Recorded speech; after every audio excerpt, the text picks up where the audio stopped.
美国主办的民主峰会造势长达3个月，却在日前惨淡收场。几天会期的总观看人数只有几千人，还招致国际社会一片批评之声，认为这场峰会不过是美方假民主之名，行反民主之实，煽动分裂对抗，维护美式霸权的政治闹剧。那究竟什么才是真正的民主？国委员兼外交部长王毅周日在人民日报发文指出，关键要看一个国家是不是真正做到人民当家作主。不过，各国实现民主的方式多种多样，不存在唯我独尊的民主，更不存在高人一等的民主。美国自导自演的民主峰会闭幕后，虚伪、闹剧两个词成为近日美国主流媒体报道的高频词汇。美国时代周刊周五刊文称，美国自身才是民主的最大威胁，虚伪的民主峰会是一个彻头彻尾的地缘政治把戏。报道引述一项研究指出，经过对美国过去20年近1800个政策问题的调查发现，普通美国人对政客处理这些问题的方式几乎没有影响，政客更多的受到经济精英和小规模利益集团的影响。超过80%的民众对美国的治理体系彻底失望，并认为需要改变，而根本原因就是他们看到美国所谓民主究竟带来了什么。针对拜登在峰会首日道貌岸然地宣称，在美国未来的选举当中，他的政府将让每个民众的声音都被听到，这套说法让多数美媒不信服，狠批虚伪，质疑美国的民主正因政治极化、种族分裂、投票权限制和极端主义而衰落。I'm sorry, what was that? You're going to keep fighting? Is this president laboring under the misapprehension that what his administration has done so far? How can the president of these less than United States speechify to other world leaders about democracies? 美国大西洋月刊发文批评民主峰会这样的外交手段对恢复民主毫无意义，并直言美国自身的体制才是导致民主倒退的关键。文章表示，民主化进程产生于一个国家的内部，公共服务的缺失、贫富差距扩大以及生活水平滑坡等现实因素都可能引发民主倒退，国家间的外交手段并不能推进民主进程。值得注意的是，民主峰会的会议进程异常冷清，美媒一针见血地指出，与会前就大张旗鼓的宣介形成鲜明对比。峰会最高只有2000多在线观看人数，关注度和影响力显而易见。期间还伴随着联合国总部门口为美式民主送葬的抗议声。纽约时报表示，国际社会质疑美国作为所谓民主峰会主办方的资格以及时机。The USA is in no position to convene a summit on democracy. Just in the last year or two, the United States has intervened illegally to subvert democratic elections in numerous countries, and of course in Venezuela, where they even went so far as to recognize a fake president. For democracy is not really about democracy and discussing democracy. It's really about the United States in post-Trump era here trying to rally its allied friends here. 津巴布韦、伊拉克等12个国家的专家和民众纷纷表示，不相信所谓美式民主。这场民主峰会的闹剧不过是拜登政府想要拉帮结派罢了。The US is trying to do the impossible, to make everyone live and believe and think their style, which is not possible. Equally as Zimbabweans, we don't believe in the US democracy. القمة الأخيرة دعت بها أمريكا قمة فاشلة، بداية فاشلة. أمريكا لا تمثل النموذج الديمقراطي. أمريكا لا تمثل أي شيء. Prva Amerika nije demokratska, šta ima, to znači da je nešto opet laž. Sve što dolazi iz Amerike ubijaju crnce, godišnje ubiju minimum。中国驻英大使郑泽光则发推指出，拜登主导的所谓民主峰会就是个三无产品，既没有提供遏制全球疫情的解决方案，没有解决由美国剧烈通胀导致的全球经济疲软的实质性措施，也没有援助发展中国家的具体行动。郑泽光直言，毫不意外，这是一场表演。国际社会其实关注到的是，美国现在国内乱局在进一步的延续，对于美国所操弄的所谓的美式民主的议题产生了更多的不信任感，对于美式民主到底能不能走出它的这种病态的状态是更加没有信心的，甚至认为呢内病外治会造成美式民主的更深层次的问题。所以针对此次美国所操弄的所谓的民主峰会，国际上的反应以及美国国内的反应是相当的诚实的。大家会看到美国搞这一场闹剧它背后的一些用心和设计，同样会看到的是，在这一场闹剧之后，对于美式民主所带来的更多的负面的影响，对于美国国内出现更深层次的问题，可能会对国际关系产生的更多的负面的溢出效应。人民日报周日发表署名钟声的文章认为，美国背逆历史潮流举办的所谓民主峰会，招致国际社会一片批评之声，惨淡收场是必然的结果。文章提到，所谓民主峰会毫无民主可言，完全按照打压他国、分裂世界的预定剧本上演。美方刻意安排畏罪潜逃的反中乱港分子登台抹黑香港、抹黑中国，给台湾民进党当局代表提供舞台，发表所谓国家声明，挑战一个中国原则，并在世界人权日当天以人权为借口对中方发起新的制裁，荒谬至极。美方肆意挥舞所谓民主人权大棒，粗暴干涉中国内政，遏制打压中国，正是其将民主人权工具化、武器化的铁证。这一系列的操弄的背后，大家再次看到的是，所谓的民主议题并不是美国关注的核心，美国关注的是如何来进行大国竞争，如何来护持自己的霸权，如何来对自己眼中的战略对手来进行更深的打压，如何来通过分裂中国的这种方式，来使中国未来在发展的过程中遭受到更多的障碍。不管是香港的问题，还是台湾的问题，美国在操弄的过程当中，我们看到了很多老的配方、老的味道。那么也同时反映出的是，未来美国在利用相关所谓民主议题上，仍然会花样百出，仍然会试图来配合自己的大国竞争战略。面对美方滥用民主、亵渎民主、破坏民主，借民主之名对中国进行遏制打压，国委员兼外交部长王毅近期已多次在不同场合予以表态，进一步阐述中方立场。周日，王毅在人民日报撰文指出，主张以一国的民主划线，挑动政治制度与意识形态之争，在世界上制造分裂和对立的行为是假民主。真正的民主要看一个国家是不是真正做到人民当家作主。对于长期以来美国和一些西方国家总喜欢把不民主的帽子扣在包括中国在内的一些发展中国家头上，王毅也在文中进行驳斥说，中国共产党从成立那天起就把民主理念印在了自己的旗帜上，把建立人民当家作主的新中国作为自己的奋斗目标，把在中国实现真正和有效的民主作为自己义不容辞的责任。经过100年探索实践，中国共产党已经带领中国人民找到了符合中国国情的民主新形态，这就是习近平主席提出的全过程人民民主。中国的全过程人民民主以人民利益为中心，有着完整制度程序和参与实践。王毅同时指出，各国实现民主的方式多种多样，不存在唯我独尊的民主，更不存在高人一等的民主。我们对自己的民主充满自信，同时也充分尊重别国的民主。我们不会对外输出民主，而是愿意平等沟通、交流互鉴，既汲取学习人类文明发展的积极成果，也给别的国家提供有益的参考借鉴。长期研究国际关系的学者苏晓辉向深圳卫视分析，王毅此次在人民日报的撰文的时间点，正是在民主峰会这场闹剧落幕后。中方再次强调，民主标准不是由美国制定，美国也无权对他国的民主进行评判。其实大家看到最根本的是，民主应该是人类共同价值，而民主涉及到的核心是人民民主，而美国它自身的民主是在偏离这个重要的核心。所以呢，西方国家仍然在操弄所谓西式民主的话题，仍然在以西式民主作为标杆，对其他国家进行这种政治和战略上方面的打压。所以呢，对于这样的负面动向仍然在继续延续，那中方呢必须要进行回应。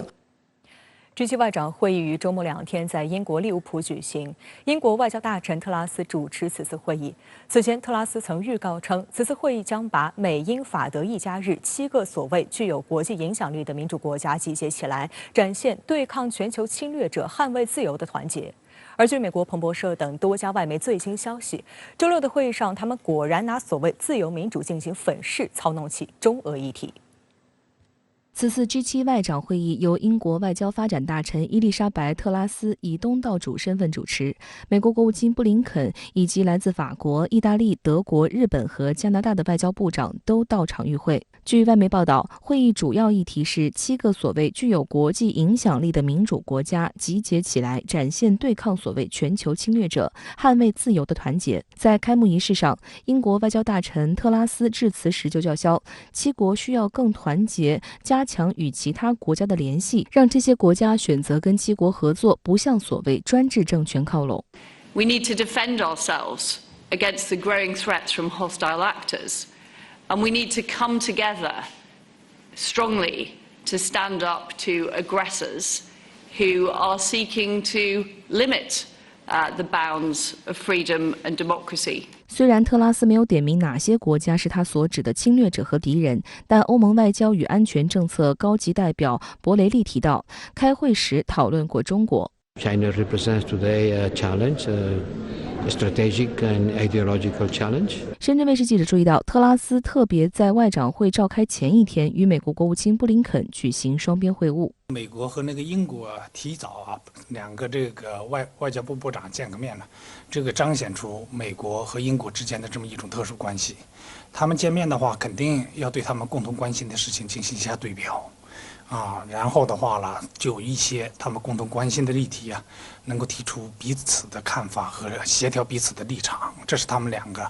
这个见面的一个很主要的一个初衷。特拉斯今年9月出任英国外交大臣，已经在多个场合展现出明显的对华强硬立场。本周早些时候，他曾表示，西方内省的时代已经过去，现在需要面对另类意识形态挑战的危险。他特别提到2个例子，一个是欧洲过于依赖俄国天然气的经济风险，另一个则是中国科技构成的更广泛的安全威胁。特拉斯的这番表态也映射到英国举办此次 G7 外长会的议程设置上，即拿所谓自由民主进行粉饰，操弄中俄议题。除了有关中国的议题，俄乌问题也是此次 G7 外长会的重点。近段时间以来，美乌不断炒作俄罗斯要入侵乌克兰。美国和乌克兰国防部宣称，有超过 9.4万名俄军士兵正集结在俄乌边境附近。乌国防部长奥列西克·列茨尼科夫更是援引相关报道称，俄罗斯可能正计划在明年1月底对乌克兰发动大规模军事进攻，且美国官员也得出了类似的结论。虽然莫斯科方面一再否认他有任何侵略乌克兰的企图，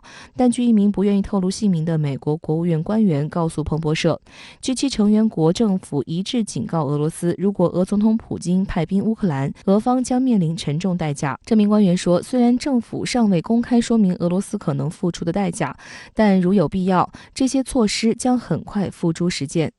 此外，首次与会的日本外相林芳正也开启了国际多边场合的外交首秀。在会议期间，林芳正分别与美、英、意等国的外长进行面对面会谈，其中林芳正与英国外相特拉斯的会谈在日本国内引发争议。大量网民认为，在特拉斯面前，林芳正显得很卑微。还有网友揶揄称，看起来就像女主人与仆从。而与布林肯的双边会面是两人首次面对面会谈。日本官员称，双方同意在印太安全环境变得严峻下，有需要强化日美同盟。美国国务院发言人普赖斯也提到，两人重申美日同盟的重要性，并表示，布林肯还谈及了美日韩合作对维持印太地区所谓自由、开放、繁荣和安全的价值。岸田文雄是刚刚上台执政，确认一下彼此的立场，这是他们见面的一个非常重要的一个内容。另外的话呢，这个两个外长这个见面的话，恐怕要讨论岸田文雄访问美国的事情。值得注意的是，应邀出席这次 G7 外长会的嘉宾还包括来自欧盟、澳大利亚、韩国和印度的部长。此外，东盟国家的外长也通过视频出席部分会议。这是 G7 外长会首次邀请东盟成员国参会。观察指出，表面上看是 G7 对东盟的关注度上升，更加重视与东盟在全球议题上的对话合作，实际暗藏更深层的动机。今年7月以来，美国对东南亚国家展开外交攻势。美国防长奥斯汀7月访问新加坡、越南、菲律宾3国，美副总统哈里斯8月访问新加坡和越南。美国总统拜登10月以视频方式出席美国东盟峰会和东亚峰会，想方设法拉拢东南亚国家。与此同时，美国在印太地区强化美日印澳4边机制，建立美英澳3边安全伙伴关系等做法，也引发东南亚国家的警惕和不满。东南亚国家担忧，美国这些举动将加剧地区军备竞赛和安全风险，削弱地区多年来以东盟为中心的合作模式。尽管美国和盟友百般解释，东南亚国家对其在地区建立的各种小圈子依然不放心。此次 G7 邀请东盟成员国参加外长会，显然是为了进一步安抚和拉拢东南亚国家。这个算盘的话是打得比较巧妙的，中国也好美国也好我们说两国之间的战略竞争现在在加剧，其中两国竞争的一个主要的一个地区就是东盟。所以7国外长啊，把这个东盟国家邀请过来，彰显出我们说这个7个国家作为一个整体啊，越来越把印度和太平洋一个地区啊看作是他们战略啊一个重心一个方向。需要指出的是，尽管G7外长们呼吁团结，但彼此之间客观存在的诸多分歧却难以弥合。美联社评论称，由于各方对于包括北溪2号在内的利益诉求并不一致，要从利益迥异的7个国家达成统一的回应是困难的。此外，在是否明确指责中国的问题上，各国之间也难达成一致。法国总统马克龙曾多次表示，欧洲不会随拜登明显表露出的意愿及回到冷战的逻辑，将中国视为西方的新敌人。本周，马克龙还表示，没有计划加入美国对北京冬奥会的行动，此举毫无意义。与此同时，法国和美国之间的裂痕也不断加深。自美国从法国手里抢下澳大利亚潜艇订单后，美国政府周五宣布已批准向希腊出售护卫舰一事，这会对法国和希腊9月达成的交易形成挑战。在法国媒体看来，这是美国又一次强硬抢单。涉及法国切身的经济利益和安全利益上面，法国会与美国保持一定的这个距离。所以我们看到7国这个外长会议一定会继续出现分歧另一方面，我们也看到这些国家也会尝试着做出各种努力来弥合彼此之间的分歧。至少我们说要给外界彰显出一种团结的，用一个声音对中国对俄罗斯说话的这么一种姿态。好，稍后马上来连线特约评论员陈斌，陈先生好。7大工业国外长会议宣称已结成统一战线，抗衡所谓的中俄威胁。那对此您怎么看？主持人好，7大工业国外长会议，我看呢统一是有的，但是呢远没有形成什么战线，喇叭吹得很响，行动却极为有限。这次会议的议题包括俄罗斯对乌克兰的潜在军事行动、中国南海问题、伊朗核协议等等，但是呢，他们除了高调的鼓吹什么共同行动、发出完全一致的声音之外，他们能做什么呢？他们呢只能吹，而是做不了什么的。比如说7大工业国关切的乌俄边境纷争，会议呢只能够鹦鹉学舌，拾起拜登总统的口水，说莫斯科进攻乌克兰将是一个战略错误，会给莫斯科带来严重后果，要让俄罗斯呢付出代价。西方招呼的凶，最后赢家可能还是普京。那么对于中国呢，7大工业国这个外长会呢，有举起所谓人权的幌子，鼓噪中国科技带来的威胁，以及如何抗衡“一带一路”。但这些呢，也都是说说而已，糟糟事儿。就在这个欧盟前些天呢推出的这个全球门户计划，要与中国的“一带一路”抗衡，其实呢，也不过是把现有的项目这个打包包装，换用一个新的名字，这个全球门户，那么再加上一句要抗衡中国的“一带一路”就完事了。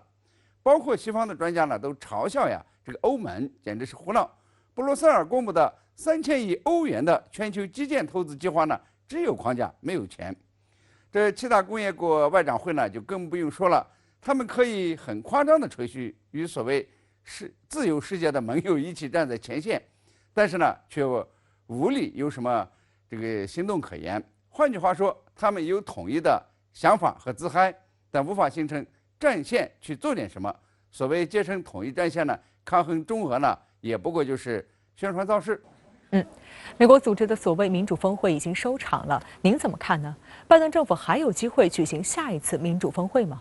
拜登组织并出席的所谓民主峰会，是兑现竞选承诺的一个行动。他曾说呢，要把民主和人权价值观放在美国外交的核心。所以呢，这民主峰会开完了，人们首先怀疑的是，拜登是不是为了讨好美国选民，而让100多个国家和地区呢来陪跑。更让拜登政府感到意外的是，恐怕呢他也没想到的他是呢要宣扬美国民主，但实际后果是这次呀，这个会议呢打开了民主话匣子以后，为境内外广泛批评美国民主敞开了大门。我认为呢，可以从4个方面来看呀，所谓的民主峰会。第一呢，这是美国的一次口头狂欢，还是对推动民主有实际的效果。那么2天的会后呀，除了空洞乏味的宣言以外，几乎看不到这个为推动民主做了什么实际工作。第二呢，这次所谓民主峰会是团结世界还是分裂世界？参会者身份的混乱，对民主的界定毫无原则，都显示出呀，这次会议风靡了世界。会议最后呢，没有形成任何有意义的共识和行动方案，恰恰强化了民主本身呢已经不再有效的看法，对民主建设的起到的作用呢，它是负面的。第三呢，这次民主峰会是冷战思维的强化还是弱化？那么峰会呢，有意把世界呀划分成2大阵营，美西方自以为的这个民主阵营和非民主阵营，这呢实际上强化了冷战思维，在全球国家之间呢制造新的分裂。这场峰会呢，这个阻碍了国际社会寻求务实合作。那么在应对气候变化、移民、这个能源供应链以及抗击疫情等全球性问题上呢，会变得更加困难。第四，美国还有资格领导民主世界吗？包括美国人和西方国家的许多人都认为啊，美国本身呢，并不处于领导全球民主和自由的最佳位置。美国在组织峰会反倒检视出这个美国民主的诸多缺陷和危机。美国对民主的理解呢，它是狭隘的、自私的，这让人们呢更加深刻地认识到，美国呢是没有资格来谈民主、论人权。美国的民主声誉呢因此而下跌。总之呢，这次民主峰会是美国打着民主的旗号，为了拜登的竞选承诺贴金的非民主会议，加剧了世界的分裂。那么美国还会组织下一次民主峰会吗？这呢要看明年呢美国的中期选举了。如果拜登的民主党失利，再开会的几率呢就大大的下降；如果民主党赢了，那就可能再次组织会议。但是呢，那不是民主峰会，只能是所谓的民主峰会或者是民主峰会 （democracy）。好，谢谢陈斌先生在线和我们分享您的观点，谢谢。近来，美军在西太地区动作频频，美国海军陆战队正与日本陆上自卫队进行为期2周的联合反舰演习。同时，美空军又派出战略轰炸机从本土起飞，前往西太地区进行所谓轰炸机特遣队行动，进行空中威慑。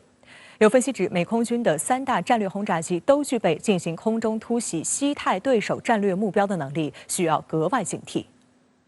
美国海军陆战队目前正与日本陆上自卫队举行联合反舰演习，陆自约有1400人，美军约有2650人参加。演习从12月4号一直持续到12月17号。设想在冲绳县离岛等地发生战事时，美国海军陆战队利用海马斯轮式高机动火箭炮与日本陆上自卫队的陆基反舰导弹配合，对敌方水上目标进行攻击。日本媒体高调炒作，演习针对的假想敌就是中国。这次联演根据美军的远征前进基地作战概念来实施，这一作战概念是针对中国等对手而设定的。2018年5月，时任美军联合参谋部主任麦肯齐在五角大楼发言称，远征前进基地概念是美军在2战期间跳岛战术现代化版本。太平洋战争期间，日军在中途岛战役惨败，只能固守在已经占领的岛屿上。美军一开始认为只要进行登陆作战就能轻松击溃日军，结果遭到了极力反抗。每占领一个岛屿都要付出巨大的伤亡。为了减少美军在战斗中的伤亡，美军开始使用跳岛战术，就是不和日军进行主岛争夺，而是在预定攻击方向上挑选一些关键岛屿发起进攻。至于那些美军不攻占的岛屿，则以优势的海空力量实施封锁。跳岛战术的应用完全打破了日军希望以大量岛屿逐次消耗美军，迟滞美军进攻步伐的战略设想。观察指出，美军新的跳岛战术已经有很大的不同，将由分散、小规模且机动灵活的滨海作战团利用先进技术装备完成，作战节奏快速且高频，能够大幅增加敌方失误概率，令其陷入被动局面。在美日这次联合演练中，美军没有像以往那样用舰艇对海马斯火箭炮进行长途运输，而是派出 C-130J 运输机从冲绳普天间基地将海马斯空运至本州岛最北端青森县的陆上自卫队八户演习场，也充分说明美军在进行新的跳岛战术演练，而海马斯扮演着重要角色。在火力方面，海马斯可携带6枚火箭弹或1枚陆军战术导弹系统，采用 M26 火箭弹时，射程为32至45千米；采用增程型制导火箭弹时，射程扩展到70至150千米。而采用陆军战术导弹系统导弹则具有打击300千米以外目标的能力，因此美军一直将海马斯视为夺岛作战不可或缺的重要装备。近年来更是将这款武器部署到了西太。这个实际上是美军在日本检验它最新的海军陆战队的作战概念，就是远征前进基地作战。因为现在的海军陆战队呢，已经是把重装备呢全部都淘汰了，坦克、装甲车辆的还不要了。那么未来呢，它是以这个岸舰导弹，还有呢防空导弹，以及呢这个高机动的火箭炮，它去进行了快速机动作战。那么这次呢，它就是进行这样一个实际的演练。那么日本陆上自卫队呢，实际上是跟着美国海军陆战队呢去学，因为呢日本现在呢也是不断的去讲呢它要夺岛作战嘛，所以美日之间一拍即合。除了与日本自卫队演练跳岛战术以外，美军日前又出动战略轰炸机进行战略威慑。南海战略态势感知平台发布消息称，周四，美空军一架 B-52H 轰炸机从美国本土路易斯安那州巴克斯戴尔空军基地起飞，前往西太地区进行轰炸机特遣队行动。中午12时许已进入日本海上空。分析指，从公开的飞行路线并不能看出这架 B-52H 在飞抵西太海域上空时进行了哪些很有攻击意味的演练动作。虽然 B-52H 并不具备很强的突防能力，作为防区外的空中打击平台，仍具有不可小觑的战力。据不完全统计，美空军在2021年累计派出36架次 B-52H、B-1B 和 B-2A 战略轰炸机，共23次前往西太进行轰炸机特遣队行动，频繁演练动态兵力部署作战概念。这一作战模式是从2020年开始，美国取消了轰炸机持续存在行动，改为轰炸机特遣队行动，以增强行动的不可预测性。活动区域主要包括日本海、东海、南海在内的西太平洋地区。有分析指，美军轰炸机特遣队行动也并不是从美国本土飞赴西太前沿进行巡航与演练之后马上返回美国本土，而是会依托关岛安德森基地以及驻日美军基地等设施进行相关部署演练。核心就是不让对手摸透美军轰炸机到底是从哪些基地起飞，又要飞往哪里执行任务，以达到战略可预测、行动不可预测的目标。据俄媒此前消息称，俄罗斯国防部长绍伊古当地时间11月23号表示，俄军注意到美国空军战略轰炸机部队在靠近俄罗斯边境地区活动正急剧上升，1个月内在俄罗斯边境附近进行了近30次飞行，比去年同期增长了约 2.5 倍。绍伊古还指出，美国在此前全球雷霆演习中出动10架美军战略轰炸机，在东部和西部2个方向同时对俄罗斯演练了使用核武器的行动，最近时距离俄罗斯边境不足20公里。正因如此，绍伊古在与中国防长视频对话时发出预警，美军轰炸机在俄东部边境附近活动也对中国构成威胁。面对这种情况，俄中之间的协调正在成为国际事务的稳定因素。实际上美军现在倒是认真的在应对呢传统高强度的战争。那么首先一点呢，就是能够呢快速的反应，然后呢进行远程打击。那轰炸机呢，尤其是美军的这些战略轰炸机，那是它进行远程打击的主力。所谓的现在的特遣队其实呢就是把大量的这种战斗机，这轰炸机的部队这个小型化，就是几架呢是为一个特遣队，然后呢我进行快速的部署，然后呢从美国的空军基地飞到前线，然后呢去发射巡航导弹或者是投弹，它都是可以的。尼加拉瓜总统表示，尼中复交对尼人民是个好消息。擦亮一中底牌，中尼复交如何精准打击美台勾连？但由洪都拉斯效仿尼加拉瓜，美国再次祭出胡萝卜加大棒。这一次，拜登政府的威逼利诱还能管用吗？孙欣杰点播关键。中华人民共和国和尼加拉瓜共和国周五恢复外交关系，这无异于给预搞以台制华的美国和以美谋独的台当局一记响亮的耳光。环顾神来的美国对另一个与台当局断交风险加大的中美洲国家洪都拉斯加大了经济援助的承诺，而台当局则加大了勾连美国的力度，妄图以外包方式寄望美国为自己的外事撑腰。但这显然不可能阻挡国际上承认只有一个中国，台湾是中国的一部分的时代大势。就连岛内舆论都认为，别以为有美国在就能稳住台湾的所谓邦交国。据新华社报道，尼加拉瓜总统奥尔特加周五在首都马纳瓜出席一场军官晋升仪式讲话时表示，尼加拉瓜与中国恢复外交关系对于尼人民来说是个好消息。在讲话中，奥尔特加回忆了尼中两国关系发展历程。他提到，自己曾在上世纪80年代两国建交后访华，与当时相比，如今的中国已不可同日而语。当今中国已成为经济大国，在经济、改善民生、科学技术等各领域发展迅速。中国通过中国拉共体论坛等机制，不断发展与拉美和加勒比地区国家关系。尼加拉瓜总统他讲80年代他来过中国，现在的中国和那时候是不可同日而语了，确实是如此的。正是由于中国的这个综合国力的上升，那么支持中国统一的这种大势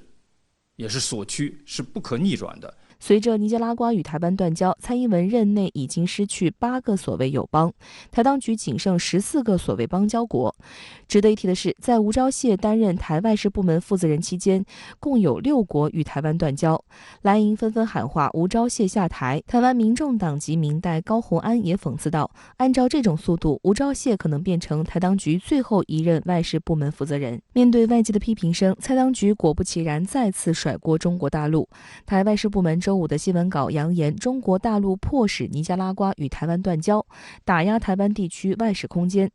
蔡英文办公室发言人张纯涵则声称，尼加拉瓜和台当局断交，该被谴责的是打压台湾的势力，而非辛苦努力的外事团队。因此，蔡英文认为没有请辞问题。而吴钊燮神隐了大半天，当晚才在社交平台放出狠话，宣称台湾不会屈服，我们将屹立不倒，像灯塔般闪耀。分析指出，吴钊燮的顽固台独立场，使其成为最早被大陆列入台独顽固分子清单的岛内政客，而这一违背国际关系基本准则的取态，也必然自我压缩台湾的国际空间。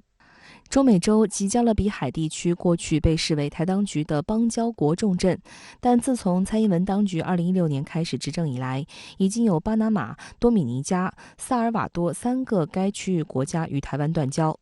此次的尼加拉瓜是第4个。目前，台当局在中美洲和加勒比海地区的所谓友邦还剩危地马拉、洪都拉斯、伯利兹以及海地，这些国家也时不时传出要与台湾断交的消息。有分析就认为，尼加拉瓜已与中国复交，洪都拉斯、危地马拉或者说拉美剩下的小国与中国建交只是时间问题。而中国这些年经济实力大幅增长，以及对拉美原材料、初级产品的大量需求，都会让这些国家感受到一股非常大的驱动力。中国国际问题研究院研究员郭宪刚还对深圳卫视记者表示，中国统一的大势越发不可阻挡，也促使相关国家在台湾问题上需要尽早做出抉择。随着这个中国统一趋势的不断上升，这个加勒比海地区所谓台湾的这个外交的重镇、重要地区也会纷纷陷落，也会纷纷的和中国建立外交关系。因此呢，我想呢，这样的一种趋势是不可避免的。事实上，尼加拉瓜邻国洪都拉斯曾多次表态有意与中国大陆建交。洪都拉斯左翼领导人希尔马拉·卡斯特罗在参选本国总统时曾表示，如果当选，他会终止洪都拉斯与台湾的邦交关系，转向承认一个中国。她的丈夫塞拉亚今年9月也有过类似表态，但随着卡斯特罗上月底在大选中获胜，将成为该国首位女总统，美方开始持续进行阻挠。路透社此前报道，就在洪都拉斯竞选结果出炉之前，美国负责西半球事务的助理国务卿布莱恩·尼科尔斯对洪都拉斯展开访问，并向总统候选人施压称，拜登政府希望看到洪都拉斯与台湾保持关系。随着中尼复交，路透社周6报道称，美国官员透露，美国不确定洪都拉斯是否会效仿尼加拉瓜与中国建立外交关系，但他补充说，拜登政府决定继续撒钱，准备向即将上任的卡斯特罗政府提供大量经济援助。该官员称，美国愿意在卡斯特罗的优先领域提供更多的财政支持，以显示美国比中国对洪都拉斯更有利。但正如台湾联合报所分析，在美国以灯塔之姿办所谓民主峰会期间，中国大陆仅用2-3个小时就宣布和尼加拉瓜恢复外交关系，而事前台当局和美国都没有预警。断交是由尼加拉瓜外交部长在电视上发表声明，台湾才被动正视此事。事实上，尼加拉瓜还成为了美国去年3月推出所谓台北法案后首个同台湾方面断交的国家。台北法案呼吁美国行政部门在适当情况并符合美国利益下，对于明显增强、强化或升级与台湾关系的国家，应考虑增加与该国的经济、安全及外交接触。反之，对于采取严重或重大行动对台湾安全或繁荣造成伤害的国家，美方应考虑改变与该国的经济、安全及外交接触。美国的这些手段呢，不可能长期阻挡住这些国家要求和中国建立外交关系的这个步伐，因为这些国家看到中国发展的模式的优越性，看到中国在国际上的影响力越来越重要，因此呢，这些国家要和中国建立外交关系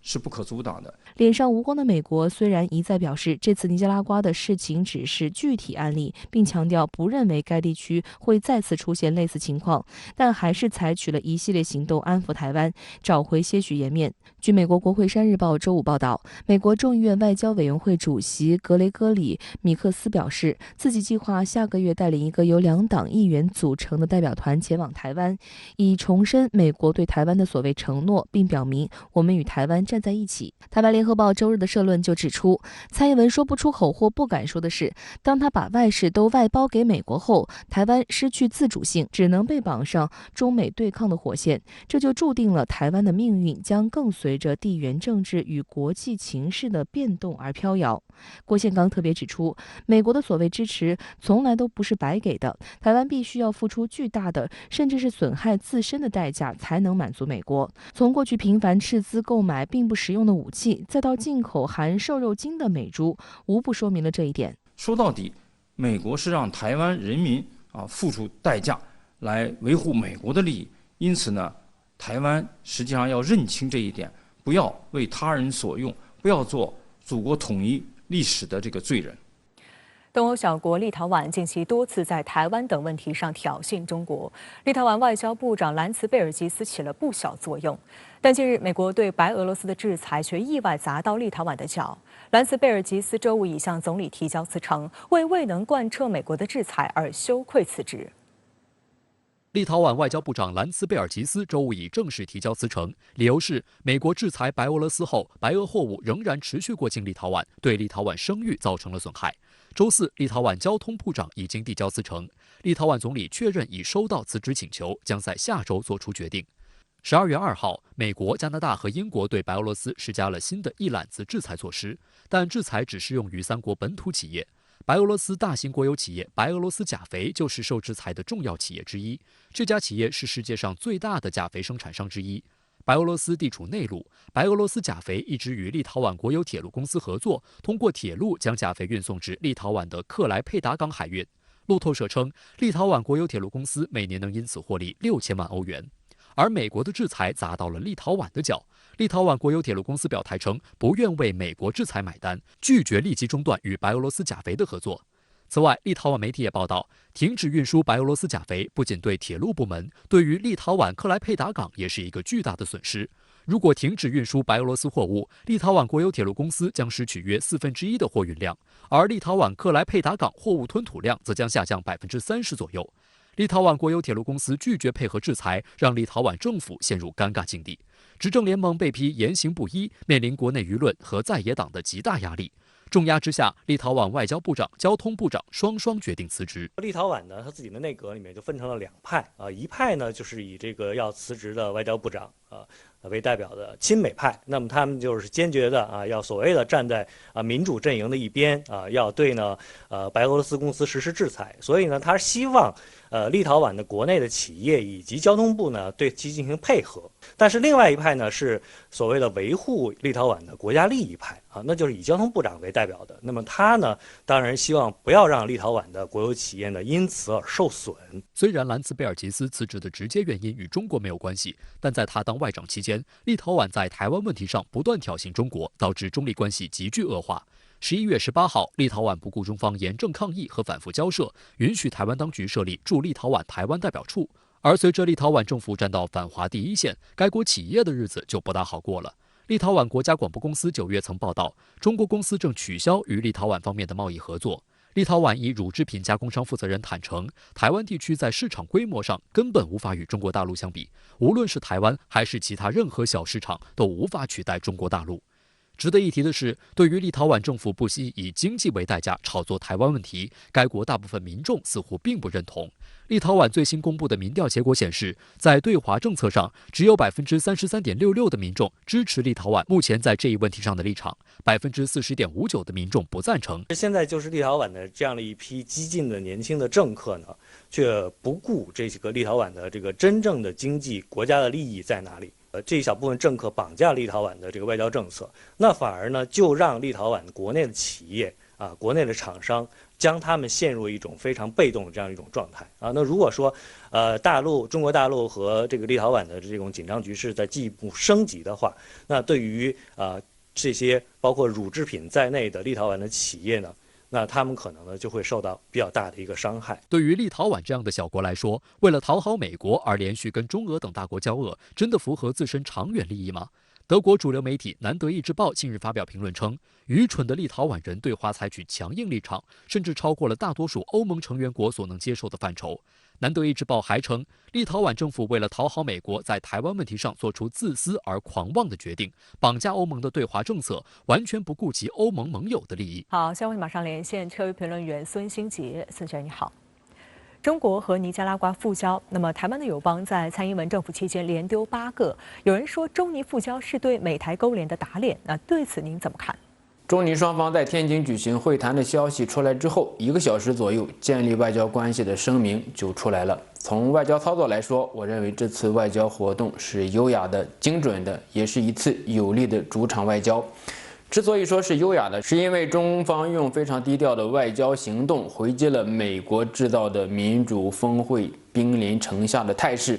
从外交战略和历史来看，外交就是以语言、谋略、智慧，和平的去捍卫国家利益，塑造有利于本国的国际战略环境。外交斗争，如习近平主席所说的，需要有历史观、大局观和决策观。只有心具有大局，才能在迂回中建立有力的势能。中国和尼加拉瓜的复交一下子占据了国内外媒体的头条，无疑是对美国民主峰会制造的舆论的一次突袭。各大媒体的头条均报道了中尼复交的消息，也基本上可以确定一点，那就是这次建交是对美台勾连的一次暴击。第二，尼加拉瓜在建交声明中说，世界上只有一个中国，中华人民共和国政府是代表全中国的唯一合法政府，台湾是中国领土不可分割的一部分。尼加拉瓜即日起断绝与台湾的外交关系，并停止与台湾的一切接触和官方联系。这是中国与所有国家建立外交关系的前提。尼加拉瓜的声明也再次确认了一个中国的全面准确的含义，更是对美国模糊甚至掏空一个中国做法的回击。这次外交行动是对美国的精准的回击。最近一段时间，美欧一些政客频频窜访台湾，台湾当局似乎沉迷其中，自我感觉良好。这次尼加拉瓜宣布与台湾断交，不知道能不能把台湾打醒。美国所谓支持台湾是虚的。最后，这是一次主场作战，保持了高度的战略的自主性，你打你的，我打我的，这是斗争的策略和底气。台湾6年丢了8个所谓的邦交国，其原因就在于蔡英文当局不承认9·2共识。蔡英文挟洋自重，以美谋独的结果就是，即便美国的后院的国家，美国也没有给台湾守住。中尼复交是对美国所谓的台北法案的一次测试，美国会为了台湾所谓的国际空间而惩罚与台湾断交的国家吗？一个中国原则是台海问题的底线和红线，也是中美关系的红线。在这个原则框架之下，可以找到两岸融合发展之路，也可以夯实中美和平共处的基础。此次中尼复交既是擦亮一个中国的底牌，也反映出中国大国外交的战略定力和策略的灵活性。立陶宛外长和交通运输部长最近因立陶宛国有铁路公司继续运输白俄罗斯的钾肥而提出辞职。那对此您又有什么观察呢？立陶宛在最近一段时间里面成为国际外交舞台上的热门的角色，尤其是前段时间在台湾问题上的态度强硬。一个波罗的海国家卷入到了台海事务，着实是入戏太深了。立陶宛因此也尝到了所谓价值观外交的甜头。立陶宛不仅博取了国际的注意力，而且还从美国那里获得了一些贷款。立陶宛自以为跟中国大陆的贸易量很小，外交就可以拿价值观当饭吃了。沿着价值观外交的轨道，立陶宛变成了美国在波罗的海中东地区外交的一枚棋子。美国对白俄罗斯的钾肥企业进行制裁，立陶宛政府显得很积极，但是立陶宛的国有铁路公司不愿配合美国的制裁，原因很简单。立陶宛的外长可以耍耍嘴皮子，博得美国的欢心，但是立陶宛的企业要生存，要吃饭，这是立陶宛的现实。外交要为本国利益服务，这是最基本的外交常识。立陶宛的外长不知道是不是立陶宛的外长，还是美国国务院的潜伏者。从立陶宛到乌克兰，再到高加索，我们看到欧洲与俄罗斯之间的地缘政治处于活跃期，夹在中间的一些国家的外交似乎处于漂流的状态，有些国家甚至想以反华来搭上美国的便车，但是地理环境骗不了人。中国终归不是这些国家的邻国，这些国家的首要的外交还是处理与俄罗斯、欧盟和美国的关系。美国给这些中小国家提供的承诺能不能带来实际的利益和安全，这是个问号。最近一段时间，美国一直忽悠这些国家去反俄，但是一旦这些国家陷入与俄罗斯尖锐的对抗，美国能派兵吗？恐怕未必吧。对于立陶宛来说，他为错误的对华政策付出了代价，而如果沿着这条外交轨道往下走，美欧俄三方博弈加剧，能把立陶宛炸出油来。现在的外长辞职也可能是跑路，难怪立陶宛的总统批评了外长的辞职行为。好，谢谢孙先生在线和我们分享您的观点，谢谢。